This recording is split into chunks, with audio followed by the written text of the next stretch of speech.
Episode 14. Siapa kamu?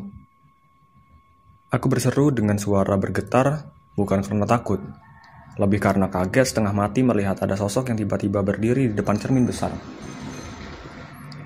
Ini bukan imajinasiku. Ini nyata. Senyata aku berusaha mengendalikan napas. Jantungku berdetak amat kencang. Sosok itu benar-benar ada di dalam cermin besar. Hanya di dalam cermin, tanpa ada fisiknya di kamarku. Perawakannya tinggi dan kurus. Wajahnya tirus, telinganya mengerucut, rambutnya meranggas. Bola matanya hitam pekat. Dia mengenakan, aku tidak tahu apakah itu pakaian atau bukan, kain yang seolah melekat ke tubuhnya, berwarna gelap. Sejenak tersengal menatap sosok itu. Aku melompat. Mataku refleks menyambar apa saja yang ada di kasur, mencari senjata, dan mengeluh. Karena hanya ada novel tebal. Sementara suara hujan deras di luar sana semakin deras. Membuat keributan di kamar tidak terdengar hingga ruang tengah. Tempat Mama sedang menonton televisi. Menunggu Papa pulang. Kilau petir dan gelegar guntur menyusul-nyusul. Napasku menderu kencang. Siapa kamu? Aku berseru. Suaraku serak. Aku siapa? Sosok itu terdengar seperti mengambang di langit-langit kamar. Seolah dia bicara dari sisi kamar manapun, bukan di dalam cermin. Kalau mau, kamu bisa memanggilku teman, nak. Aku menggeleng, bersingut menjaga jarak. Mataku menyelidik setiap kemungkinan. Tanganku bergetar mencengkram novel. Kalau sosok ganjil ini tiba-tiba menyerangku, aku akan pecahkan cerminnya. Dengan novel tebal di tanganku, dan semoga dia tidak justru keluar dari cermin pecah itu, malah bisa berdiri nyata di tengah kamarku. Kamu mau apa? Kenapa kamu ada di dalam cerminku? Aku berseru, bertanya, terus berhitung dengan posisiku. Sosok itu tidak langsung menjawab. Diam sejenak 15 detik. Kucingku si putih meringkuk tidur. Tidak terganggu dengan segala keributan. Menyisakan aku dan sosok tinggi kurus di dalam cermin saling tatap dengan pikiran masing-masing.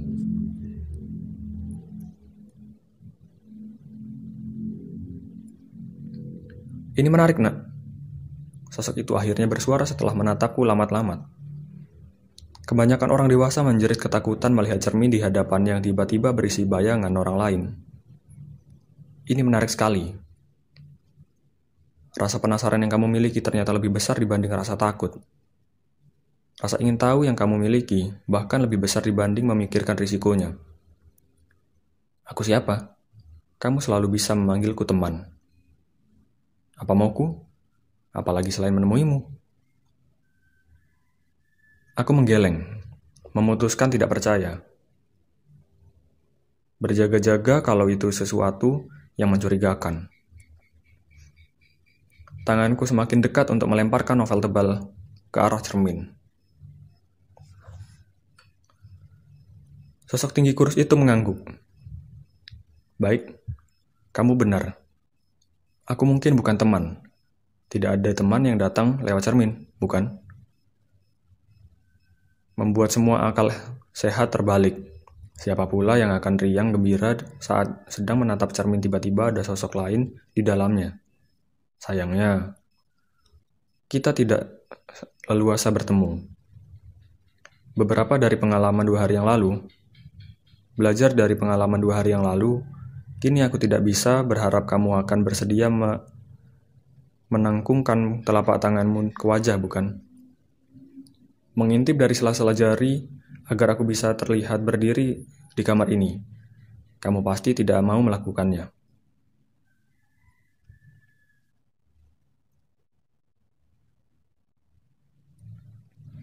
Angin kencang yang menyertai hujan di luar membuat tetes air menerpa jendela kaca.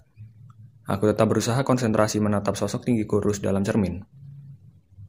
Sayangnya, ini pertama kali kita berbicara. Kamu belum siap mendengarkan penjelasan gadis kecil. Sebesar apapun bakat yang kamu miliki sekarang, kamu belum siap. Jadi, aku tidak akan berlama-lama. 2 hari lalu, amat mengejutkan ternyata kamu bisa melihatku. Tapi kupikir itu kebetulan. Malam ini, kamu mampu melakukannya. Hal yang lebih menarik, berhasil menghilangkan jerawat di wajah. Karena itu aku memutuskan sudah saatnya menyapa. Sosok tinggi kurus itu diam sejenak, menghembuskan napas.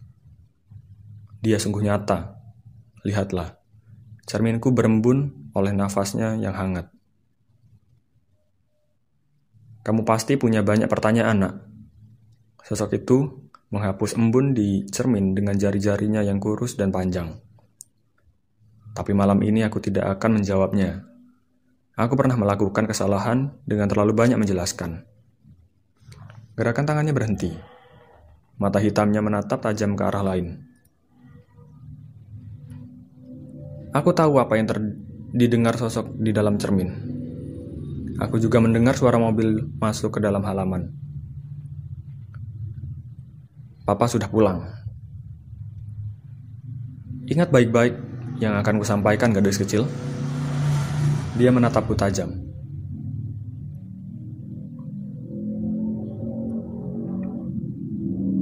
Peraturan pertama, jangan pernah mempercayai siapapun. Teman dekat, kerabat, atau orang tua, atau siapapun itu. Aku tidak akan mengajarimu agar tidak bercerita ke orang lain. 15 tahun kamu berhasil menyimpan rahasia sendirian. Itu tidak pernah terjadi sebelumnya. Jadi, kita hilangkan saja peraturan kedua. Sosok tinggi itu diam sejenak, kembali menatap tajam ke arah lain. Suara percakapan mama dan papa di ruang tengah terdengar sayup-sayup di antara suara hujan. Papa menanyakan apakah aku sudah tidur atau belum. Ingat baik-baik peraturan tersebut. Sekali bercerita kepada orang lain, kamu bisa membuat semua menjadi di luar kendali. Semua bakat besar itu akan berubah melawan dirimu sendiri dan membahayakan orang-orang yang kamu sayangi. Mata hitam itu menyapu seluruh tubuhku. Aku menelan ludah. Tidak semua kalimat sosok di dalam cermin itu bisa aku mengerti. Jemariku semakin bergetar mencengkram novel tebal. Apa yang kamu inginkan dariku? Sosok tinggi kurus itu mengangguk. Kamu memiliki bakat hebat, nak. Kamu tidak hanya bisa menghilang dengan menangkupkan kedua telapak tangan ke wajah. Kamu bisa melakukan lebih dari sekedar mengintip orang dari sela jari. Kita akan segera melihatnya. Apakah hanya kebetulan kamu bisa menghilangkan jerawat itu? Buku tebal yang kamu pegang, itu adalah tugas pertama. Kamu akan menghilangkannya dalam waktu 24 jam ke depan. Aku akan kembali besok malam, memastikan kamu mengerjakan pekerjaan itu dengan sungguh-sungguh. Sosok di dalam cermin lantas perlahan menyingkap pakaiannya. Ternyata itu tidak menempel di tubuh. Pakaian di pinggangnya longgar dan menjuntai.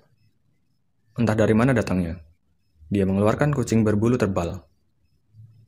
Aku hampir berseru tertahan. Itu si hitam.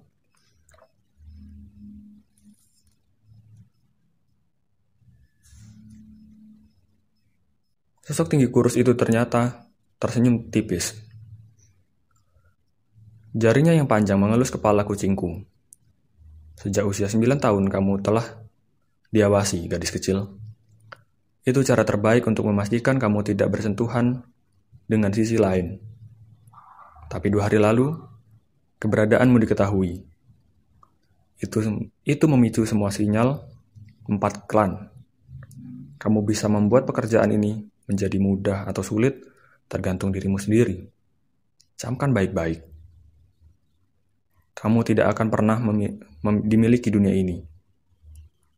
Bahkan sejak lahir, kamu dimiliki dunia lain. Selalu ingat itu. Aku tidak mendengarkan kalimat berikutnya dari sosok itu dengan baik. Aku sedang berseru tanpa suara. Astaga. Aku sungguh tidak percaya apa yang kulihat. Itu kucingku, si hitam, berada di pangkuan sosok yang berada dalam cermin. Nah, saatnya mulai berlatih, nak. Sosok tinggi kurus itu menepuk pelan kucing di pangkuannya lalu berbisik. Kamu temani dia. Dengan suara meong yang amat ku kenal, si hitam melompat dari tangannya, menembus cermin, mendarat di meja belajarku. Aku tertegun. Si hitam sudah meloncat ke lantai, langsung menuju kakiku. Seperti biasa, hendak antusias menyundul-nyundulkan kepalanya ke betisku. Aku terkesiap. Entah harus melakukan apa. Kakiku bergetar saat disentuh bulu si hitam. Apa yang baru saja kulihat? Kucingku menembus cermin. Aku menatap si hitam yang manja berada di antara kakiku. Jadi, kucingku ini nyata atau bukan?